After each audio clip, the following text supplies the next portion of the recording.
los delitos, cuáles son aquellas acciones en las cuales se toman para poder presenciar, en este caso, lo que equivale a las sanciones en cuanto a los delitos, ¿sí? Debemos de saber que el delito para el derecho romano era todo hecho reprobado por la ley, o sea, por la norma, ¿sí? Y castigado con una pena. De ahí que cuando la pena se establecía ya en interés de la sociedad y su aplicación era confiada netamente a los magistrados, ¿sí? Entonces, si le preguntan en el examen, ¿el delito era llamado público y por quienes eran confiados? La respuesta correcta es sí, el delito era llamado público y en este caso eran confiados a los magistrados, los cuales presentaban la acusación correspondiente. Entonces, de acuerdo a esto, los delitos privados en Roma ya se subdividían en tres sanciones. Estaban las acciones penales, que tenían por objeto la imposición de la pena pecuniaria al delincuente. Estaban las acciones persecutorias, que eran aquellas que perseguían la reparación del daño, ¿sí? Y perjuicio. Vuelvo a repetir, las acciones persecutorias eran aquellas que perseguían la reparación del daño y perjuicio, obviamente, al delito ocasionado. Y las acciones mixtas tenían por objeto la imposición de la pena y también la reparación del daño causado por el delito. Ahora bien, la pregunta de examen es la siguiente. ¿Por medio de qué acción se podía imponer la pena y la reparación del daño causado por el delito?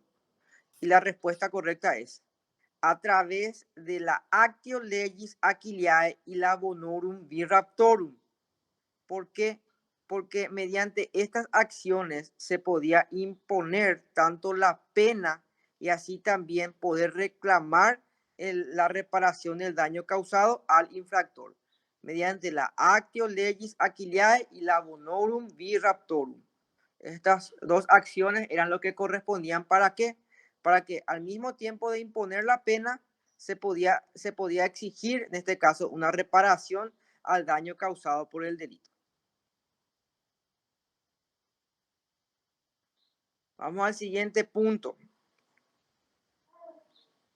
¿A qué nos referimos cuando decimos que es aquel en el cual al delincuente se lo encuentra delinquiendo infraganti en el mismo lugar en que cometió el robo y la pena era impuesta al ladrón de forma cuádruple, del valor de lo hurtado? Cuando al ladrón se le imponía una sanción, vamos a decirlo eh, por cuádruple vez del valor de lo hurtado, nos estamos refiriendo a la fortum manifestum, ¿sí? La fortum manifestum era aquella sanción en la cual al delincuente se le encontraba delinquiendo infraganti, ¿sí? En el mismo lugar en que se cometió el robo. Y la pena impuesta al ladrón era el cuádruple del valor de lo hurtado. No se olviden de eso. Eso es pregunta de examen. ¿Qué es la rapiña también? La rapiña es la sustracción violenta de la cosa ajena mueble, ¿sí? Vuelvo a repetir, ¿qué es la rapiña? La rapiña es la sustracción violenta de la cosa ajena mueble. Y de la rapiña surge otra vez dos tipos de acciones, la furti manifesti y la vi bonorum raptorum. La furti manifesti tiende a exigir del raptor 4 veces el valor de lo rapiñado y la vi bonorum raptorum tiene por objeto pedir la estimación de la cosa rapiñada y triplicarlo. ¿Qué es la injuria? La injuria en el derecho romano era considerado delito privado, o sea que se señalaba solamente cualquier hecho escrito o verbal susceptible de denigrar la personalidad o el honor de la persona, ¿sí? Y la acción correspondiente a la injuria era la actio injuriarum, ¿sí? ¿Cuánto tiempo tenía esta persona para poder ejercer esa acción en contra de la persona que lo injurió? Tenía tiempo de 1 año para poder reclamar, en este caso, ese derecho, ¿sí?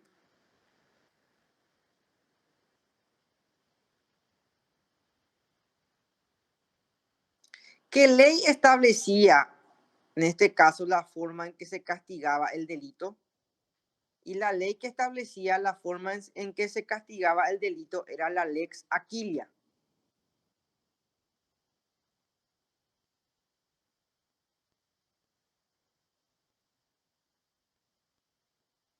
Lección 27. Los delitos del derecho honorario.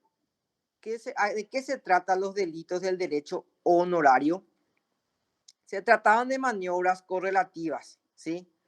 En el cual unas al consentimiento dado en los actos jurídicos o a ciertas consecuencias de estos actos, la violencia producía cierto tipo de miedo o era producido con dolo o con fraude. Esto era lo que refiere al derecho honorario.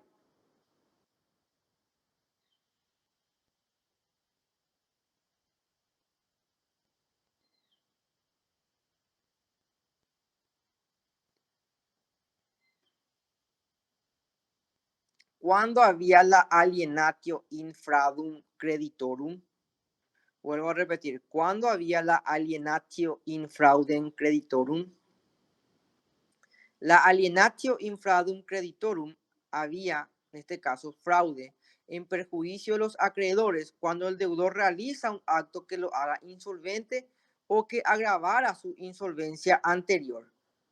Y la acción pauliana era, en este caso, aquella acción que realizaba aquel que se sentía agravado. ¿Para qué?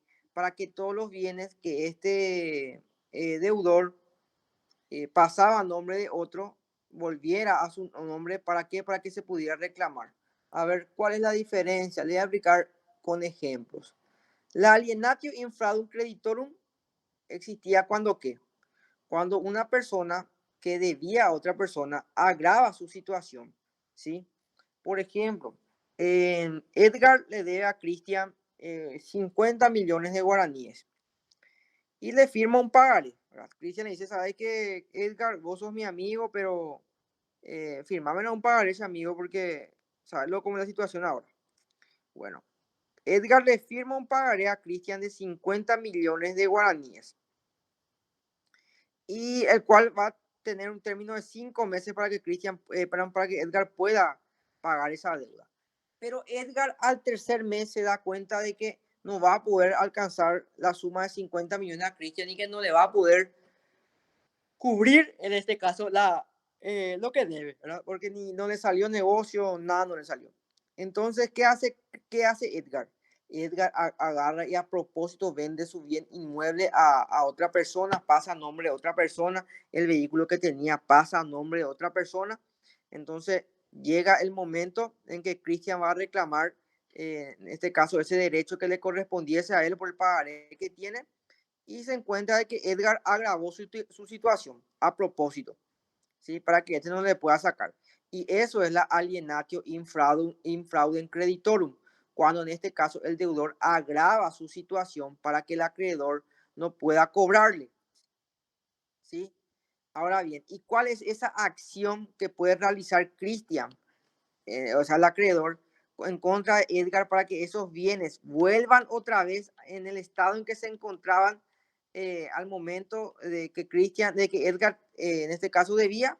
Era la actio pauliana o la acción pauliana. La acción pauliana era esa acción que realizaba el acreedor, o sea, Cristian, en contra de Edgar para demostrar que al momento de que él le prestó el dinero, él tenía bienes y que él a propósito, en este caso, pasó los bienes o agravó su situación económica para no pagarle a Cristian. Entonces él demuestra eso y los bienes vuelven otra vez a su nombre, no importa que estén a nombre tercero, y él le puede embargar esos bienes. ¿Se entendió?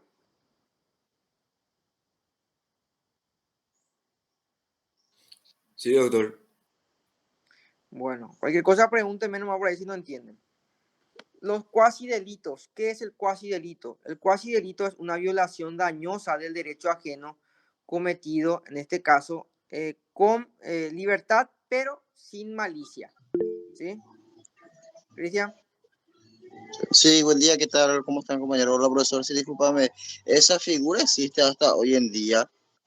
Claro que sí, papá. Claro que sí, hasta hoy en día. Es aplicable en el derecho civil, es procesal civil. Así mismo, claro que Ah, sí. ya, sí. Uno se llama fraude pauliano, que es lo que hizo Edgar, ¿verdad? Agravó su situación. Y está la acción pauliana, que es lo que vos vas a hacer para poder recuperar tu plata. Ah, ya, gracias. No sabía luego, ¿verdad? Que también estamos empezando recién, pero gracias. Dale. A ver, otra pregunta. ¿En dónde estaban, en este caso, definidos las responsabilidades por los delitos cometidos? ¿En qué ley? Estaban definidos, en este caso, la responsabilidad por los delitos cometidos inicialmente en la ley de las 12 tablas. No se olviden eso. Lección 28. El derecho hereditario. ¿A qué nos referimos cuando decimos derecho hereditario?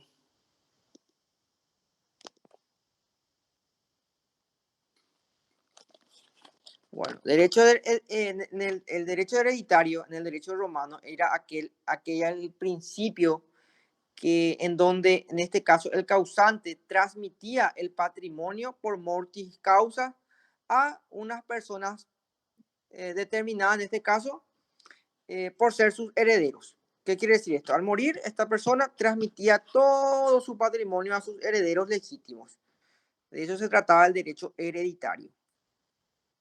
Tienen que, en este caso, ustedes ya usar términos jurídicos, como por ejemplo, causante es la persona que muere, causaviente es el heredero, y el heredero ya es la persona que recibe los bienes, en este caso por una sentencia de un juez. ¿Qué es el acervo hereditario? Es el contenido económico patrimonial de la herencia.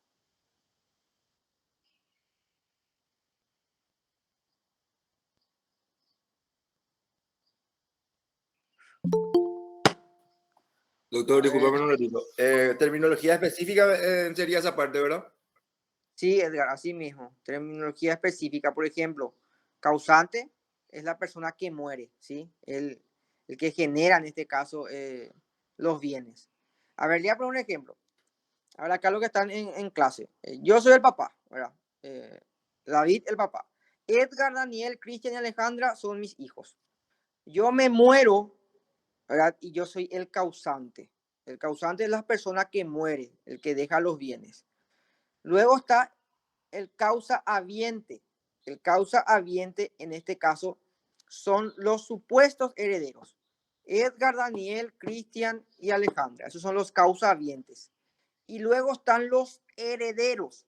Los herederos ya son esas personas que reciben los bienes, ¿sí? En este caso, directamente.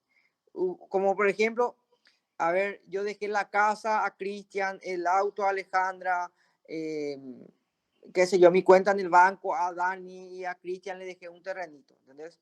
Esos son ya los herederos, los que reciben la herencia, por así decirlo. Y la herencia es el conjunto de cosas, tanto de derechos como también de acciones. Luego está el acervo hereditario, que es el contenido económico patrimonial de la herencia. Todos los bienes significa eso.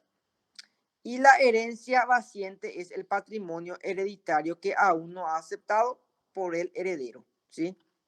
Por ejemplo, yo le dejé a Alejandra un inmueble en San Bernardino y ella no quiere, no acepta.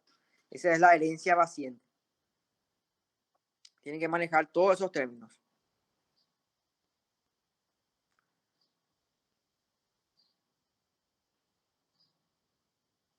Luego son teorías, una preguntita más de esta lección. Eso es lo malo que tienen que manejar. La lección 29 ya habla sobre el testamento. ¿Qué tenemos que saber del testamento? Bueno, el testamento es un acto jurídico formal, no se olviden de eso. El testamento es un acto jurídico formal en donde se da la transferencia del acervo hereditario a, en este caso, ¿quiénes?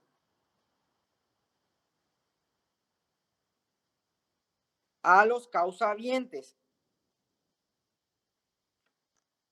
Bueno, en este caso tiene 4 características el testamento. El testamento es un acto jurídico, es unilateral, es personalísimo y solemne y obviamente es revocable también. Entonces, ¿cuáles son las 4 características del testamento? El testamento es un acto jurídico, es unilateral, es personalísimo y solemne y es revocable.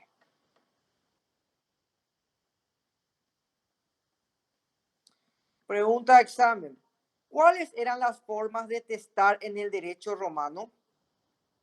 Las formas de testar en el derecho romano eran de la siguiente manera. Estaba el testamentum calatis comiti y estaba el testamentum impronsictu. Estas eran las 2 formas de testar. El testamentum calatis comiti se hacía frente a una comitia calatis, el cual era reunida y se presidía por el rex sacrorum 2 veces al año, ¿sí? En este, el pater familia declaraba a quién iba a elegir como heredero y era más bien un acto verbal. No se olviden de eso. De eso se trataba el testamentum calatis comiti. Y Permiso, sí, sí, una consulta. Viste que vos dijiste acto verbal, y eso sería lo mismo que, por ejemplo, un acto solemne. sí, así mismo. O tenés que tener en cuenta que acto solemne son todos aquellos actos que reúnen de formalidades para que pueda tener validez, ¿sí? Formal o solemne significa que reúne de ciertos pasos que se tiene que hacer para que tenga validez. Ya, ¿Entendés? gracias. Sí. Bueno. Y el testamentum calatis comiti, miren que la pregunta de Alejandra es buena porque generalmente en el examen puede salir, era un acto solemne. Y usted, no, era un acto verbal, ese no decía acto solemne, pero el acto verbal es un acto solemne también. ¿Por qué? Porque solemne, o sea, de solemnidad, viene de pasos o requisitos a seguir para que el acto sea válido. Entonces pregúntense a sí mismos, ¿el testamentum calatis comiti tenía pasos que seguir para que sea válido? Obviamente que sí. ¿Por qué? El primer paso, como dije, se hacía frente a la comitia calatis, ¿sí? Se hacía frente a la comitia calatis y era reunida y presidida por el rex sacrorum 2 veces al año, en donde el pater familiar declaraba a quien elegía como heredero y era un acto verbal. Ahora les pregunto a ustedes, ¿era un acto solemne o no solemne y por qué? Sí, era un acto solemne porque se presentaba frente al Rex, no sé cómo se llama. Rex sacrorum. Sí, se presentaba frente a ellos y pedía lo que quería para el hijo, o sea, para dejarle a los hijos. Sí. No sé O si sea, en simples palabras, reunía de requisitos, ¿verdad? De formalidades. sí, reunía de requisitos. Entonces, ¿es solemne o no solemne? Sí es solemne. Bueno, muy bien, Alejandro. ¿Ves? Así tienen que practicar para que sepan eso, porque alguna vez esa mínima palabra confunden el examen y ya hacen mal. Bueno, para acá estamos para aprender, ¿sí? Bueno, el testamentum per aes et libram, también tengo marcado acá como pregunta de examen. Testamentum per aes et libram.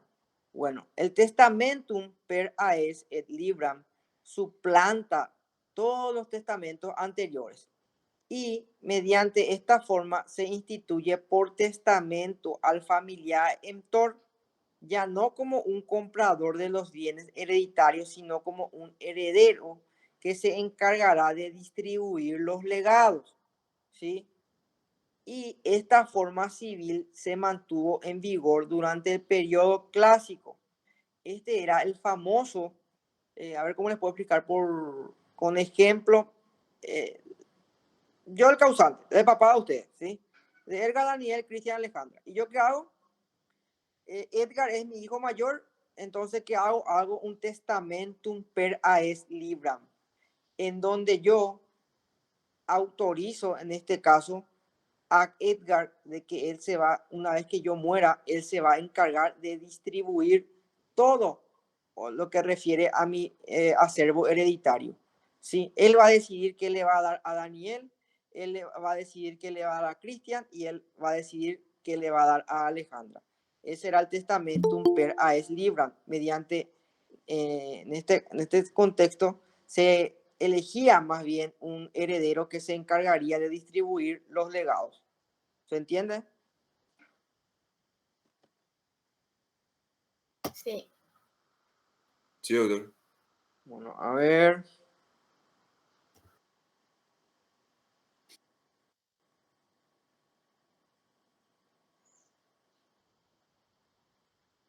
¿Cómo era el testamento en las legislaciones de Justiniano? ¿Sí? En este caso, el testamento en época de Justiniano, ya en la legislación de Justiniano, podía ser de carácter ordinario, o sea, público y privado, como así también podría ser extraordinario. No se olviden de eso.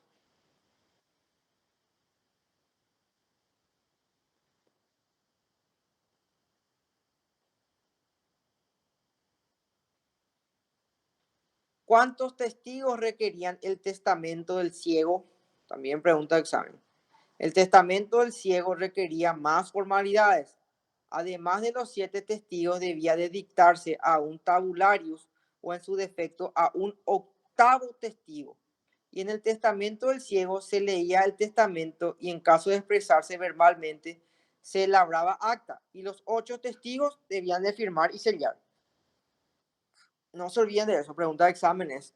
¿Cómo en este caso se establecía el testamento para el ciego? 8 testigos tenían que tener en total, no 7. Y si se hacía de forma verbal, se debía especificar bien quién eran los testigos y quién eran los herederos.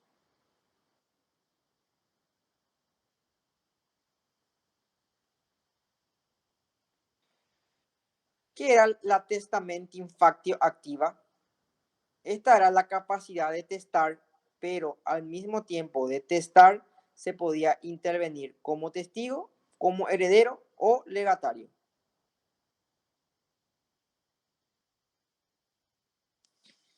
¿Cuáles eran en este caso las condiciones para poder testar en el derecho romano?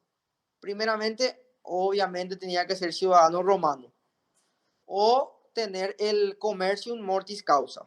Aparte de ser ciudadano romano y tener el commercium mortis causa, debía ser sui juris. Y aparte de ser sui juris, debía obviamente ser puber también y tener esa capacidad intelectual y física de poder manifestar su voluntad. Esos serían como los elementos esenciales. Sí, las condiciones esenciales, las características esenciales para que una persona pueda testar. ¿Y el objeto o ese no tiene nada que ver con...? No, y el objeto, siempre partís de qué es lo que es el objeto. Esto te va a servir en esta materia y te va a servir en otras materias también. Tienes que entender qué es el objeto. El objeto siempre es, en este caso, de qué se trata o cuál es, en este caso, la consecuencia que puede generar. ¿Y cuál sería para vos el objeto de testar?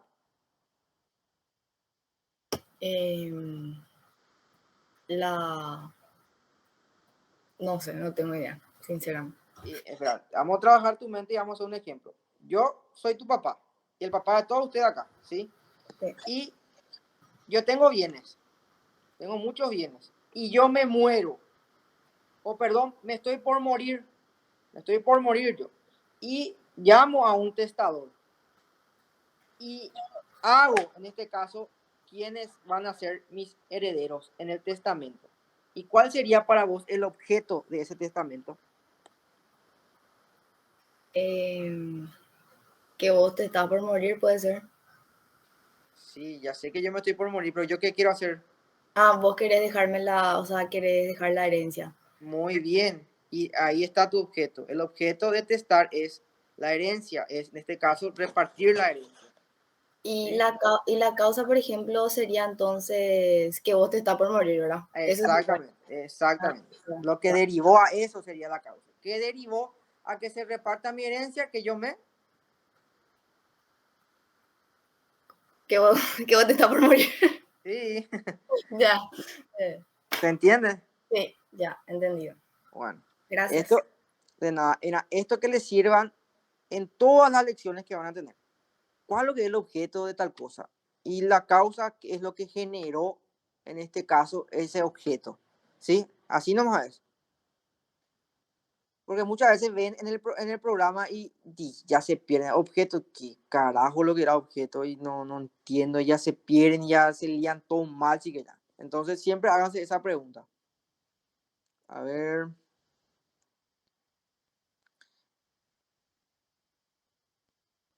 Lección 30. La institución del heredero. ¿Qué era la institución del heredero en el derecho romano? La institución del heredero es una cláusula esencial del testamento en virtud de la cual el testador atribuye a una o varias personas el título de heredero, ¿sí? ¿Qué quiere decir institución del heredero? Eran, en este caso, quienes van a ser determinados como verdaderos herederos. Porque acá Edgar, Dani, Cristian, Alejandro y Rodrigo son mis hijos, pero saben que yo no le quiero dejar nada a ustedes. Y le quiero dejar a mi mayordomo. Porque él fue el que me cuidó, ustedes nunca se aparecieron más, después que fueron mayores, desaparecieron de mi vida, ni cuando estuve enfermo vinieron junto a mí, entonces le voy a dejar todo a mi mayordomo que siempre estuvo conmigo. Entonces, ¿qué significa la institución del heredero? Son las cláusulas esenciales del testamento en virtud de la cual el testador, o sea, yo soy el testador, ¿verdad? Atribuye a una o varias personas el título de heredero. O, por ejemplo, no le quiero atribuir a ninguno de mis hijos, sino solamente a Alejandra, que fue la que estuvo conmigo en mis momentos de enfermedad y todo eso. Después ninguno de los varones estuvieron. Entonces decido dejarle todo a Alejandra. ¿Sí? Eso se trata de institución del heredero. Es esa cláusula en donde vos le atribuís a esa persona el título de heredero. ¿Sí?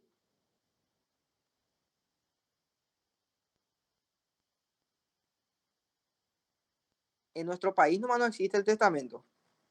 En otros países que utilizan el common law, sí. Se va así ante el escribano público, ¿verdad? Y están reunidos 5 personas, así que son los hijos famosos, veces cuando ven las películas, ¿verdad? ¿Y qué me va a dejar a mí? ¿Qué me va a dejar a mí? ¿Qué me va a dejar a mí? Y Paz le dejó todo solamente a una sola persona y después no le dejó nada a nadie. ¿Sí? Así se hace en otro país. En nuestro país no. En nuestro país no, el testamento no es válido. ¿Por qué? Porque en este caso existe lo que es la sucesión y en la sucesión todos son herederos de forma igual, tanto los hijos matrimoniales como los hijos extramatrimoniales. Yo no es que le voy a dejar a Edgar, no es que le voy a dejar a Dani tanto nomás, a Cristian tanto nomás, a Alejandra, a Rodrigo no le quiero dejar nada. No, a todos tienen que ser por partes iguales.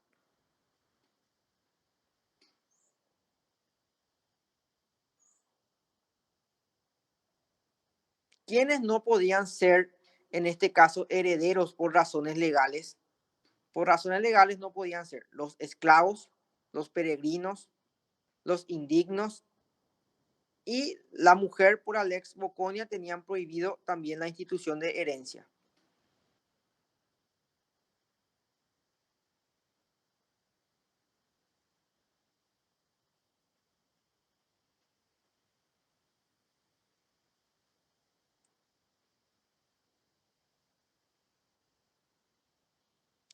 ¿Qué es la condición? También tengo anotado acá. ¿Qué es la condición? Es un evento futuro e incierto al que se subordinan las partes al nacimiento o la extinción de la institución del heredero. Y la condición produce también efectos jurídicos, ¿sí? Por ejemplo, está lo que refiere a la deficiente condición, o sea, la falta de condición. Si no se realiza la condición, pierde el derecho de poder heredar. Por ejemplo, le voy a heredar a Edgar la casa con tantas hectáreas si es que se casa antes de los 25 años. Y Edgar nunca se casó, entonces no va a poder heredar. Esas eran las condiciones que se podían establecer en un contrato. Doctor, Sí, te escucho. el, el testamento improciunto puede ser, improciente, no sé. Salió eso en el examen y hubo mucha controversia con esa pregunta porque unos decían que era frente al ejército y otros, y el profesor decía que era frente al pretor. ¿Puedes sacarme esa duda, por favor? ¿Cuál es el tipo de testamento? Espérame que voy a buscar. Creo ¿Testamentum que de? improciunto puede ser. Hija, que- no, eh, no, estoy es- Acá yo, buscando acá. Testamentos militares. Después hay el testamento del ciego. Luego hay testamento privado, sí, testamento acá, público. acá dice que el testamento improciunto, no sé qué, dice Ujú. un testamento hecho ante la reunión del ejército, dice. Ah, ya. Improcintium es la. Bueno, acá yo tengo notado así, escribieron mal nomás. Y el testamento improcintium era aquel testamento que cumplía la formalidad de realizarse frente al ejército romano, ¿sí? Entonces, esa es la Efe- respuesta correcta. Esa es la respuesta correcta. Exacto, profesor, porque nosotros pusimos eso como respuesta y el profesor dijo que no, que era frente al pretor y entonces nos confundió. Bueno, ahora les voy a enseñar algo, chicos. Miren, yo soy profesor de facultad. Ya desde que era estudiante fui asistente de cátedra. Ahora tengo mi propia cátedra. Ahora van a ser alumnos míos en último año. Y existen varios profesores de Dios mío. Pero tienen que tener en cuenta algo, chicos y chicas, y que les sirva también el día de mañana en su vida profesional. Muchas veces los jueces no tienen la razón, ni los profesores. Por eso tienen que hacerse de los cancheros y ir a preguntar siempre que existe una duda. Profe, ¿este pío era el pretor o era ante los militares? Para mí que era ante los militares. Te va a decir no o te va a decir sí. Y siempre pone nomás en lo que él dice que es. ¿Sí? Porque con el perdón de la palabra, con la que estamos todos grandes y ahora, no va a echar culo si se equivoca. ¿Sí? No te va a decir yo me equivoqué. Porque algunos profesores son así. Yo al menos si me equivoco, pido disculpas. Y sí, chicos, o sea que era así. Sí, era así. Así mismo como es. Está así en el libro, perdón, me equivoqué. Pero hay algunos profesores que no van a hacer eso. ¿Sí? Entonces pregunten ustedes van a ser abogados el día de mañana. Tienen que preguntar primero, ¿verdad? Porque así es. La Facultad de Derecho lastimosamente es así. Miren, yo en mi época al menos, yo fui 6 años delegado de mi curso. Y en mi época, nosotros los delegados nos preguntábamos por los alumnos. Ahora con el perdón, no sé si Dani está escuchando ahora. Pero ahora, por ejemplo, los delegados son niñeros de la mayoría. Ustedes esperan que todos hagan los delegados. Y no tiene que ser así. Ustedes tienen que ir a reclamar si se sienten en duda de algo. Ustedes vayan y toquen la puerta del profesor. Ustedes vayan y sean pesados, ¿sí? Así únicamente van a saber si está bien o está mal. Porque los profesores son así. No van a echar culo, yo sé. Por más que estén equivocados. Y miren, son 3 puntos menos, son 4 puntos menos. Y netamente eso ya puede validar un 2 glorioso o un 5. Entonces vayan y reclamen, porque yo tengo acá anotado acá que es ante los militares. Y yo te puedo apostar que el profesor también sabe que ante los militares, pero como que ya se equivocó, no va a admitir en frente de sus alumnos, porque somos pocos los profesores que admitimos cuando estamos equivocados. ¿Está bien? Listo, profesor, gracias. Bueno. A ver, ¿quiénes eran incapaces de testar? Los extranjeros, los apóstatas, los herejes, los condenados también, ¿sí? El impúber, el demente, los sordomudos de nacimiento, todos eran esos incapaces de testar, el demente, ¿sí? Los pródigos declarados, todos esos son personas que no pueden testar. La lección 30, como ya dijimos, ya habla de la institución del heredero. A ver, una pregunta más de esta lección, ya dije que era la condición. La cautimociana también.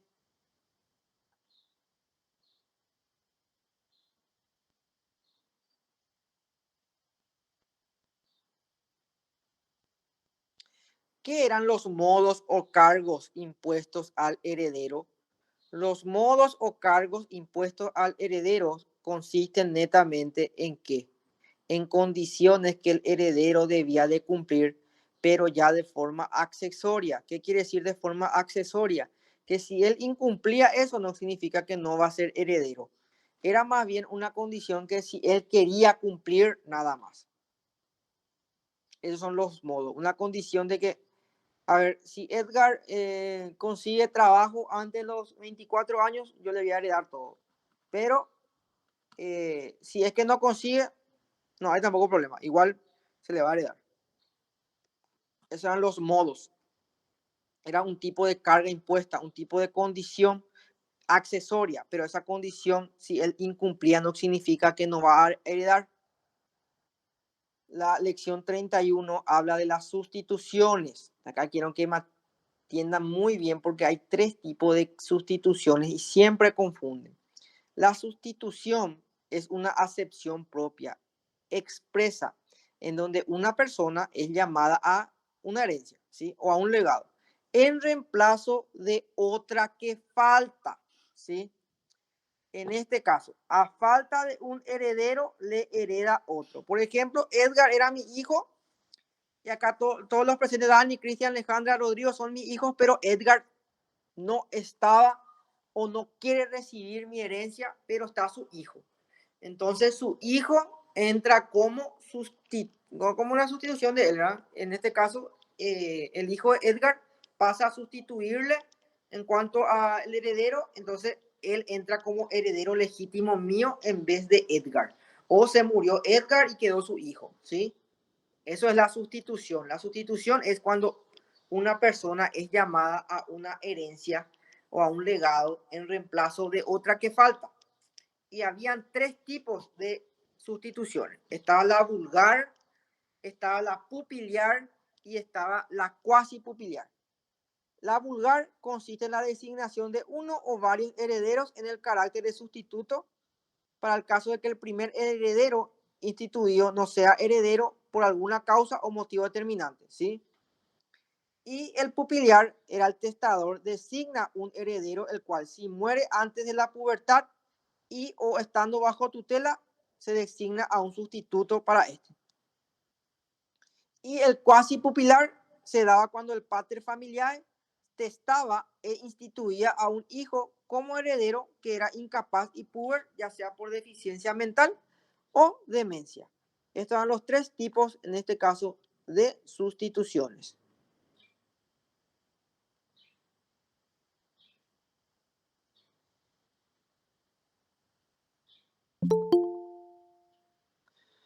¿Cuáles eran las acciones que podían realizarse cuando en este caso no había capacidad del testador o no había capacidad del heredero? Cuando no había capacidad del testador, la acción que se debía de implementar era la testamenti factio activa. Y cuando no había capacidad del heredero, era la testamenti factio pasiva. ¿Sí? Son las acciones que se podían hacer.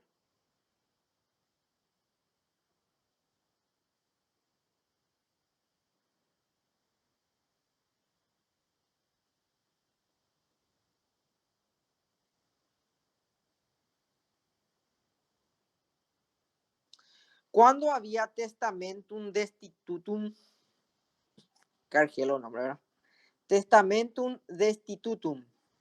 El testamentum destitutum se producía cuando el heredero instituido, o sea, el heredero que yo elegí como mi heredero, no quería o no podía aceptar la herencia, ya sea por muerte o por pérdida de la ciudadanía, ¿sí? O por repudiar, en este caso, también la herencia.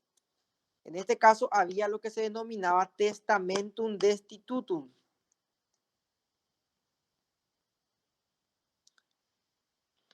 Ahora hablemos de la lección 32, que es la hereditas y la bonorum possessio. ¿Cuándo hay, en este caso, hereditas y bonorum possessio? Las hereditas era la transmisión de la titularidad del haz hereditario, en donde se podían ejercer acciones hereditarias como la petición de herencia por el heredero forzoso, ¿sí? En este caso, la sucesión ya era ese conjunto de bienes y obligaciones de una persona fallecida. Esa era la heredita. La heredita era la herencia. Lo que te quiere decir acá el libro es que no solamente se transmitía al heredero los bienes, sino que también se podía transmitir las deudas, las obligaciones de una persona, ¿sí? ¿Qué era ese que sería heredero forzoso, no sé qué? Heredero forzoso, bueno, los herederos forzosos son aquellos, en este caso, que pertenecen por legitimidad. O sea, a ver, yo soy el papá de ustedes. Luego está Alejandra, mi hija, Cristian, mi hijo, Edgar, mi hijo, Dani, mi hijo y Rodrigo, mi hijo. Ustedes son todos herederos forzosos. ¿Por qué son herederos forzosos? Porque la línea de transmisión de bienes, ¿verdad? De herencia, ustedes son, en este caso, mis herederos que me suceden por derecho propio, ¿sí? Eso significa los herederos forzosos. Son aquellos herederos por netamente transmisión continua del heredero, por pertenecer a mi línea recta, por así decirlo, en cuanto a mis herederos. Por ejemplo, yo soy el causante, mis hijos son mis herederos forzosos, tanto así también como mi cónyuge, ¿sí? Mi cónyuge y mis hijos son mis herederos forzosos. ¿Por qué? Porque netamente la ley establece que al morir yo, el 50% es para mi cónyuge y el 50% para mis hijos. Ahora bien, yo no estoy luego casado, entonces corresponde el 100% de los bienes a mis hijos. Pero mis hijos netamente fallecieron o está uno nomás, le sucede otro heredero que viene a ser mi hermano. Así ya no es, por ejemplo, heredero forzoso. Herederos forzosos son aquellos que pertenecen en línea recta al causante. ¿Está bien? Sí, ya, gracias. Bueno.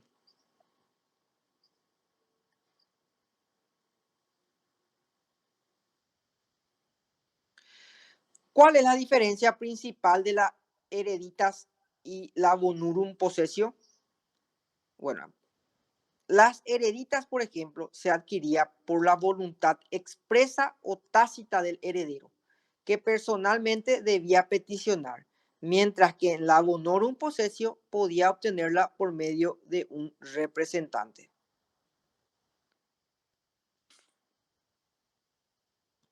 Esa es la característica de la diferencia principal.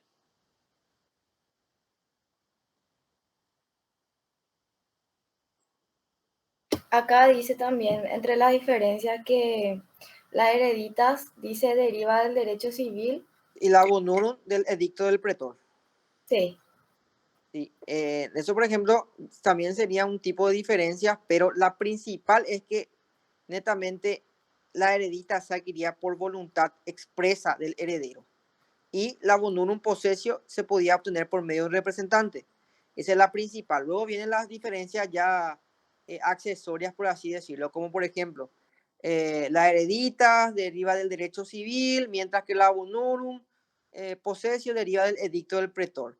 Por ejemplo, también las hereditas se fundamenta con lo que refiere a todo lo que sea el parentesco civil, mientras que el otro se fundamenta netamente en el parentesco de sangre.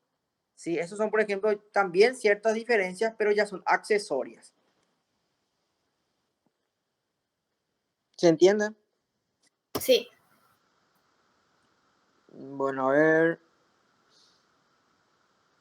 ¿Cuándo se daba la sucesión ex lege? La sucesión ex lege, en este caso la sucesión legítima o a intestato, se daba cuando no existía testamento o este se había anulado. Entonces la ley suple la posible voluntad del causante llamando a las personas que éste había llamado a reconocer su herencia. En este caso, la sucesión legítima o am intestato es lo que nosotros utilizamos en nuestra ley hoy en día, en la legislación paraguaya. ¿Por qué? Porque no existe el testamento. Entonces, ¿qué hace la ley?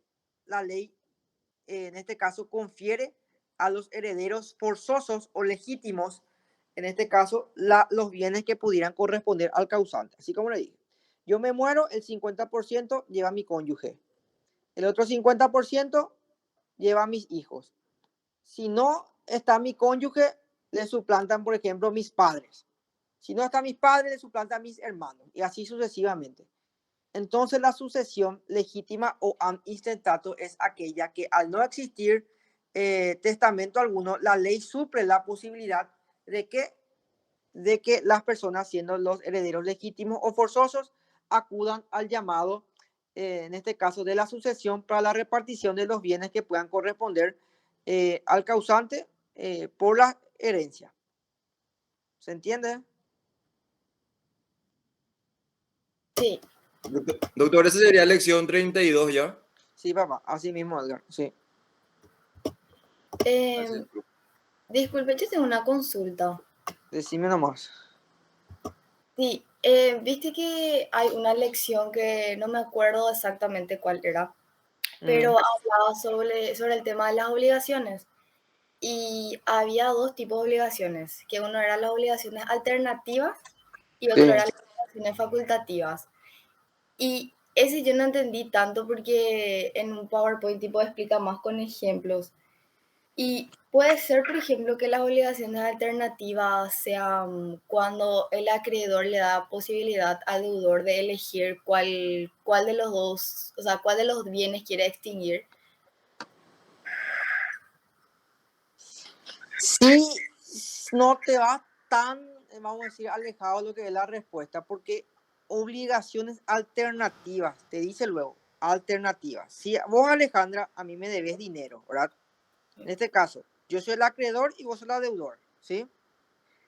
Ahora bien, las obligaciones alternativas son aquellas obligaciones en donde el deudor, a falta del pago, ¿verdad?, de la obligación, puede, en este caso, conferir al acreedor otro tipo de pago.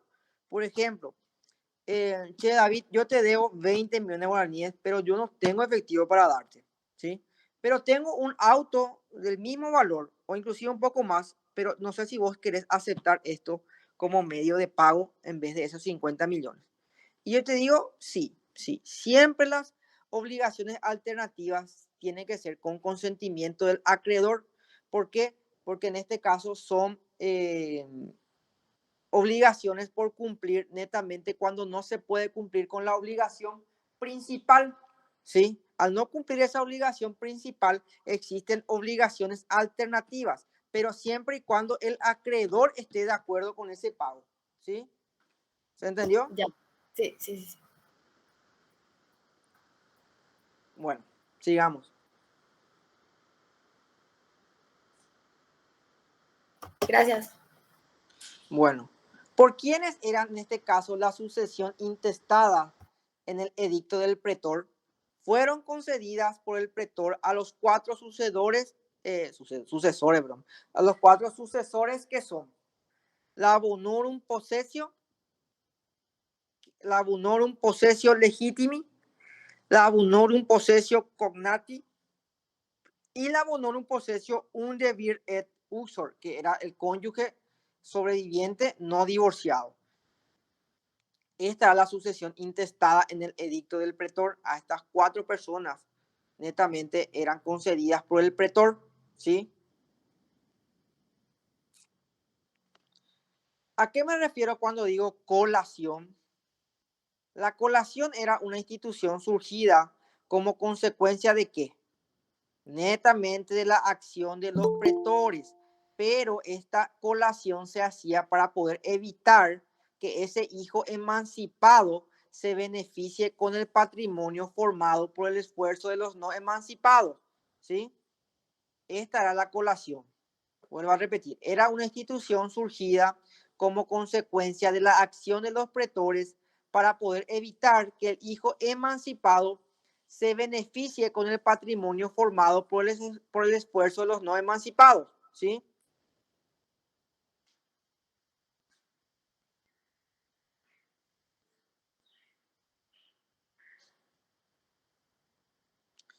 ¿Por medio de qué legislación se asegura el triunfo de los parientes, en este caso consanguíneos, por encima de los agnados civiles?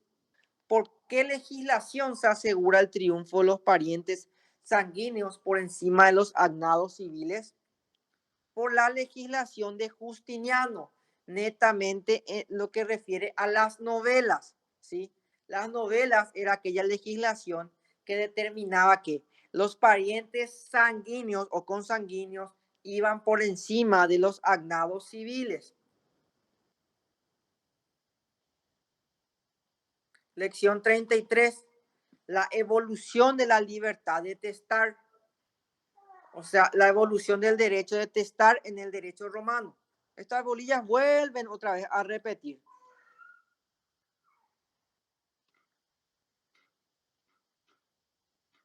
A ver qué podemos ver de esta bolilla.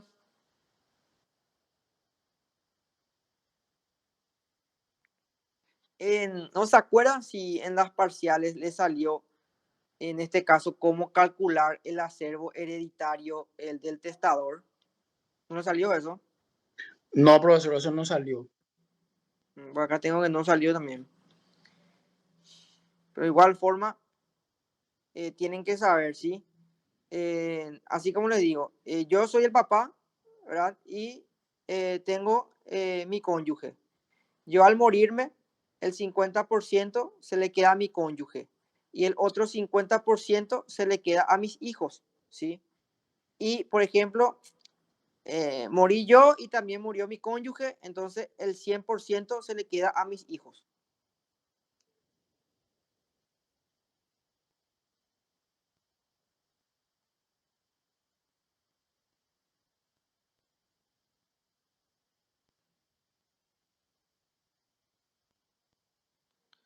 A ver. ¿Cuáles eran las causas, por ejemplo, de desheredación? También tienen que saber. Existían ciertas reglas de desheredación en el derecho romano. Por ejemplo, los varones emancipados, en este caso, si se omitía el testamento, valía menos porque al omitir eso podía atacar en la nulidad de lo que refiere a ese testamento. O sea, en el sentido de que él al rechazar ese bien o esa herencia, él ya no puede otra vez volver a arrepentirse y decir, no, estoy arrepentido, quiero recibir otra vez los bienes de mi padre. No. En este caso, cuando él ya rechaza de una, ya es un causal de desheredación y él no puede volver a reclamar esos bienes otra vez. ¿Sí? Él a decir, no, no quiero. Por ejemplo, acá, qué sé yo, Daniel le llama a Edgar y le dice, Edgar, ¿sabes qué, papá? Te quiere poner dentro del testamento para dejarte ciertos bienes. Y Edgar le dice, no, no, no, no, no, no quiero, no quiero. No me interesa la cosa de ese viejo. ¿Verdad?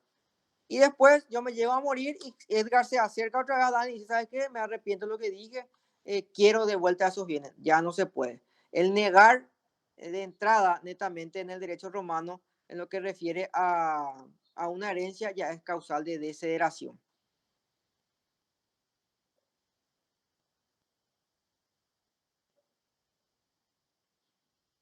Y no había distinción de sexo o de grado para poder, en este caso, ser desheredados. Las mujeres y los varones podían ser desheredados al mismo tiempo y con las mismas causales. Por ejemplo, esas causales, por ejemplo, atentar contra la vida del causante, ya sea por alguna acusación criminal que vaya en contra de él, inclusive el abandono también. Aparte del abandono, podía ser también otra causal de desheredación en esa época, el vender los bienes sin autorización, por ejemplo, o entrar a robar, por ejemplo, en la casa del propio padre. Eso, por ejemplo, era causal de desheredación en el derecho romano.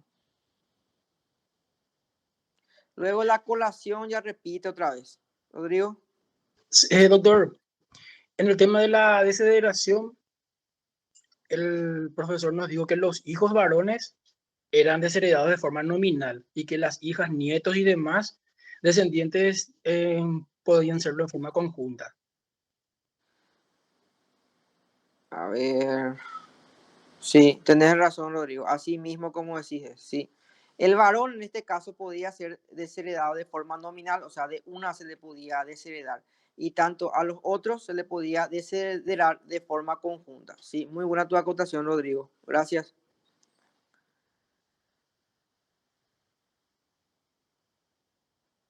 A ver, otro punto. ¿Qué acciones podían ejercer los herederos?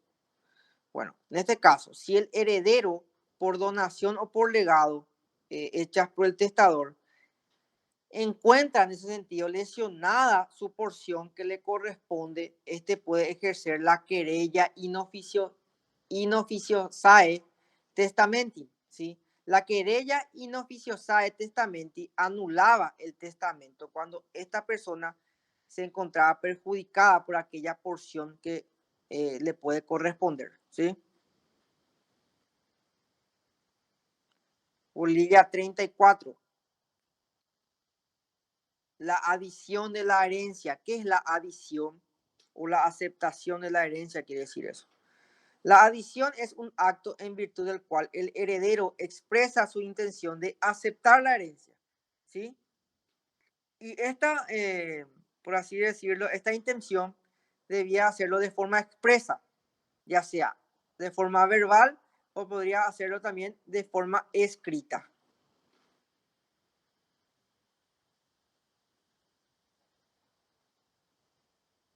De forma tácita sería eso, ¿verdad?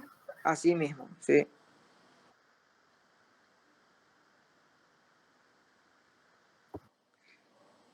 ¿A qué le llamamos el intervalo de espera entre la vida y muerte del causante y la adición del causahabiente? O sea, esa espera que había entre la vida y la muerte del causante para que estas personas puedan ser beneficiadas por los bienes, se le llamaban las hereditas yacens.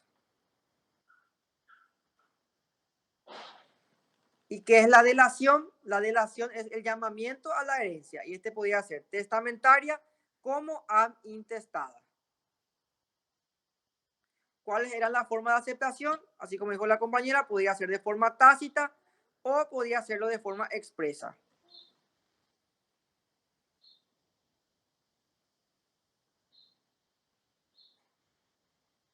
¿Qué era el ius deliberandi? El ius deliberandi era el periodo de deliberación y estudio que hace el heredero sobre su herencia en base al activo y al pasivo, ¿sí?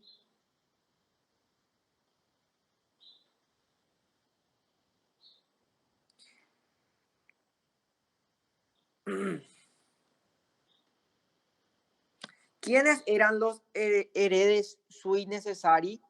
Eran los descendientes del pater familiar que se encontraban bajo su propia potestad. Estos adquirían la herencia de puro derecho, o sea, ipso iure es cuando es de puro derecho, sin necesitar el acto de aceptación, ¿sí? Estos eran los herederos sui necessari.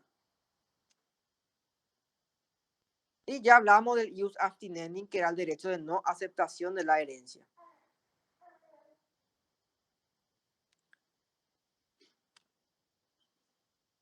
Bueno, voy a dar una pausa de 5 minutos, por favor, mientras me voy a preparar agua fría para continuar la clase. Sí, doctor. Dale.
Bueno, sigamos con la clase que falta poco.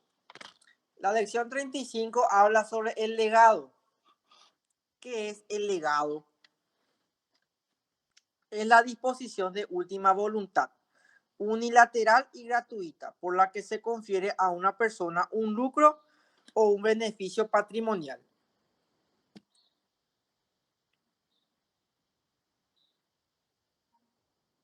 ¿Cuáles eran las formas de legar? Estaba por vindicationem, por damnationem y per sinendi modo. Luego estaba la per praceptationem, que era la última, ¿sí? Acá tengo como pregunta de examen que, ¿cuál era el legado en donde se permitía al legatario tomar las cosas legadas del testador o del heredero, pero no las cosas de terceros? Netamente el legatario podía ejercer esa acción de insierte ex testamentum. ¿A qué forma de legar corresponde ese?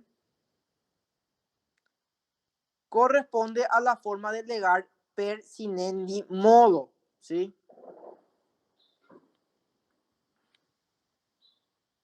Doctor, Sí. salió también la pregunta de la diferencia entre herencia y legado. La diferencia Preguntaba, entre, herencia y legado. bueno, en este caso, la herencia y el legado, ¿sí? ¿Qué es la herencia?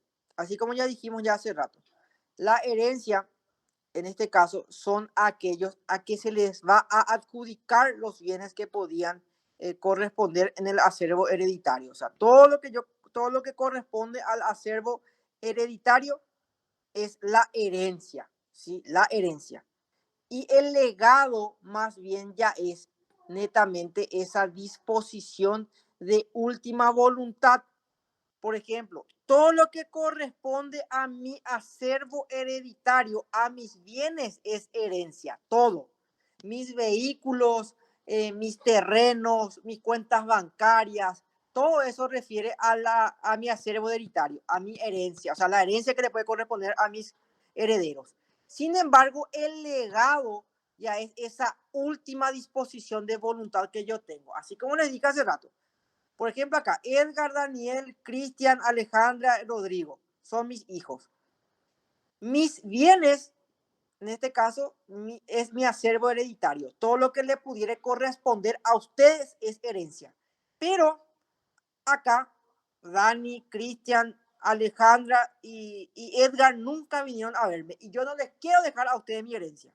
Entonces, ¿qué hago? En mi testamento, netamente le dejo mis bienes a Rodrigo, y eso es el legado. El legado es esa disposición de última voluntad unilateral y gratuita que tiene esa persona de conferirle el beneficio patrimonial con carga a la herencia, lo dice el concepto, a mis herederos.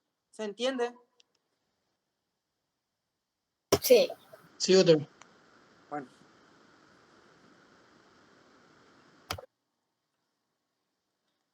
A ver. Ya dije ya persiné ni modo. Cristian.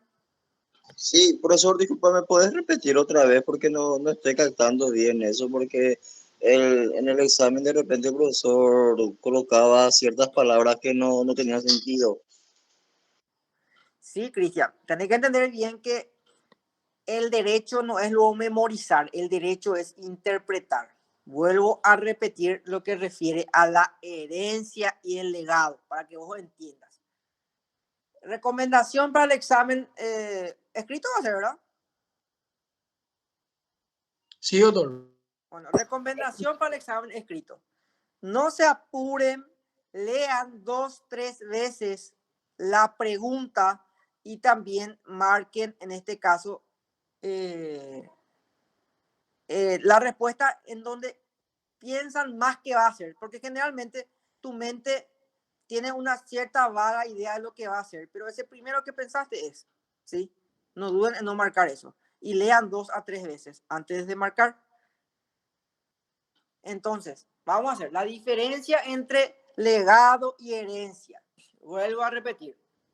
Todo lo que, a ver, por ejemplo, yo soy el papá de ustedes 5 acá. ¿sí? Soy el papá de Edgar, Daniel, Cristian, Alejandro y Rodrigo. Todo lo que corresponde a mi acervo hereditario es la posible herencia que le pueda corresponder a ustedes, ¿sí? Mi acervo hereditario es mis bienes, ¿sí? Todos mis bienes, muebles, inmuebles, cuentas bancarias, todo eso es mi acervo hereditario. ¿Por qué? Porque es mío, ¿sí? Yo me muero y eso se queda como herencia. Ahora bien, el legado ya es esa disposición de última voluntad. Va y se pea.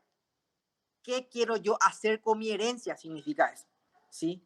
El legado es esa disposición de qué es lo que yo voy a hacer de mi herencia. O sea, ¿a quién le voy a dejar?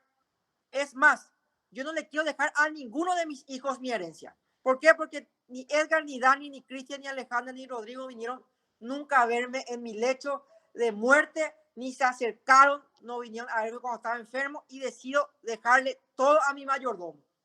Entonces llamo al encargado de hacer el testamento y apunto y refiero netamente que mis bienes van a quedar a mi mayordomo, que ninguno de mis hijos van a disponer de mi herencia. Y ese es el legado. El legado es esa disposición de última voluntad, es esa disposición de qué va a pasar de la herencia. ¿Entendés, Cristian?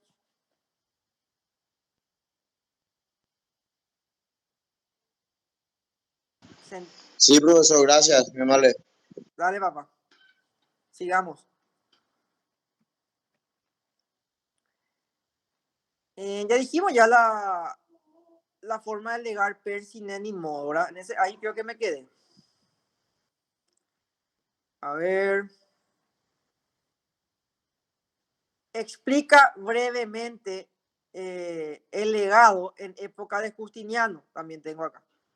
En época de Justiniano se abolió las formas de legar, haciendo que todos los legados tuvieran la misma naturaleza. Además, se concedió al legatario un legado, ya sea más bien con una acción personal, ¿sí?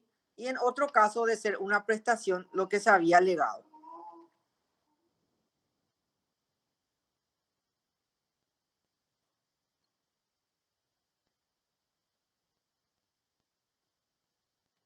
¿Cuáles son los casos de nulidad de los legados? Por ejemplo, cuando el testador carece de testamento factio, cuando se lega una cosa no susceptible de ser legada, o cuando es irregular. Irregular generalmente es cuando tiene algún defecto de forma, ya sea algún vicio, algo, ¿sí? Por ejemplo, le quiero dejar mis bienes a Edgar, pero había sido Edgar, cayó preso y no puede en este caso ejercer ese derecho, entonces no se puede.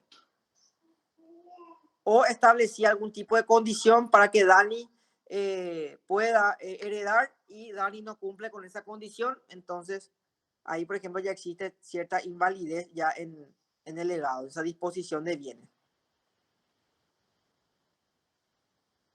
¿Con qué ley se prohibió grabar a un heredero con legado más allá de la tercera cuarta parte de su parte hereditaria? ¿Con qué ley? Con la Lex Falcidia.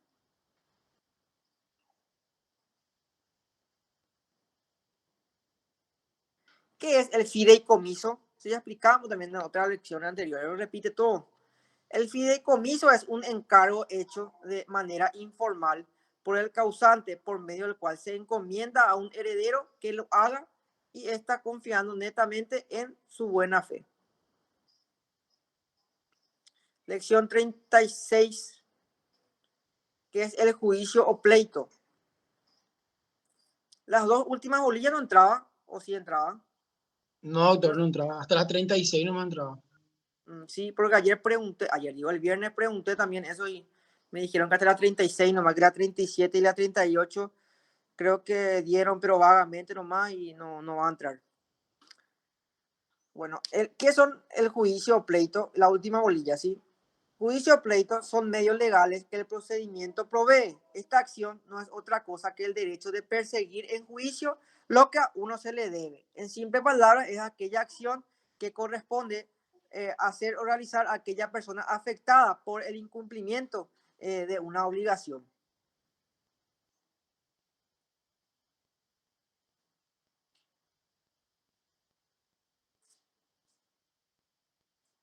Luego habla la lex del talión, que era el ojo por ojo, diente por diente, que estaba establecido en la ley de las 12 tablas. Que era la compositio. En este caso era un arreglo entre las partes en donde se establecía una pena patrimonial en donde, en este caso, el deudor debía de cumplir o caso contrario se establecía una pena interpuesta por el magistrado.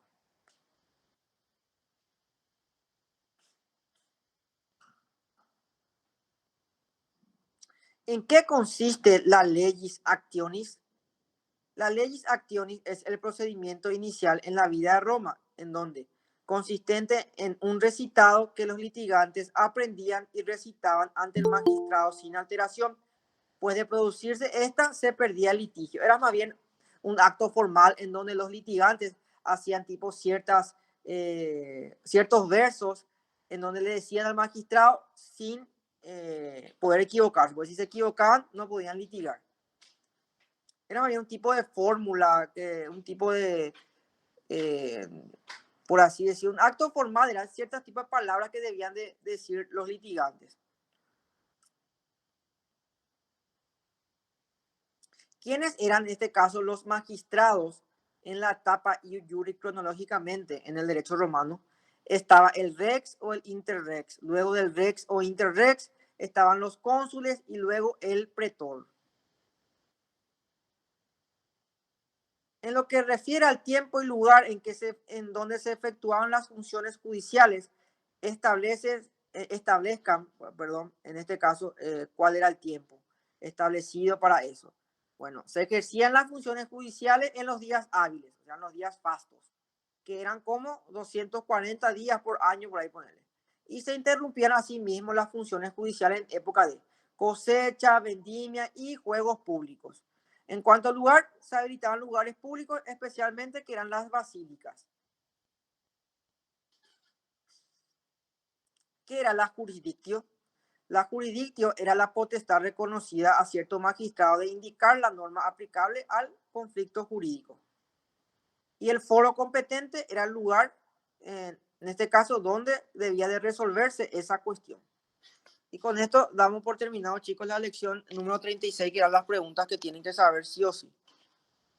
Y bueno, con esto damos por terminado las 36 bolillas. Dale, doctor, muchas gracias. Dale. Gracias, Hasta profesor, luego. muy amable. Gracias, doctor.